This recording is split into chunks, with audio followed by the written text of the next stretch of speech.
Matter of fact, if you look at it, Ohio is 1-9 straight up, 2-8 against the spread. Their last 10 versus Power 4 teams since 2018, including losing to Syracuse by 16 last year and Kentucky by 35. Meanwhile, Rutgers, as you were mentioning in those first 3 games, they're 12-0 straight up, 8-1 against the spread the last 4 years in the first 3 games of the season. Yeah, this is where it's really interesting because Ohio's coaching, well, their head coach, of course, left for Charlotte, Tim Albin. Now, he didn't bring anyone with him. Like, it's the OC is the guy that took over. He was interim and then took over as head coach. So obviously the OC returns. Their OC the year before Brian Smith got there was their OC, got demoted to quarterbacks coach, and is now their OC again.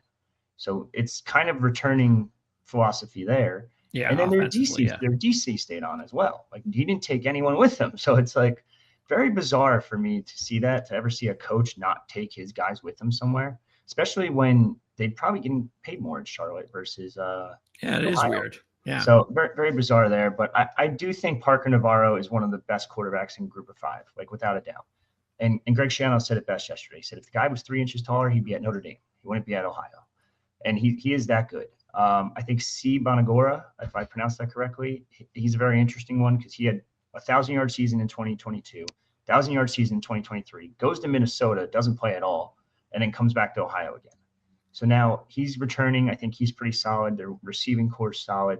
Their entire defense has got obliterated. Their best edge rusher is now Rutgers' second best edge rusher, arguably. Their starting left tackle this year, Shedrick Rhodes, who was at Rutgers for a year and couldn't even crack the 2 deep. So I think Rutgers should line up and pretty easily just win this one. It could be ugly at first as teams are just trying to figure out who they have, especially with all these newcomers and transfers nowadays.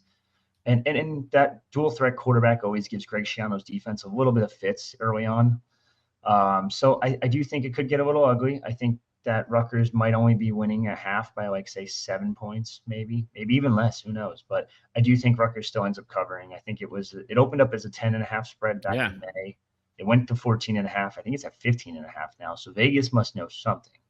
And I think Rutgers is going to come close to covering that one.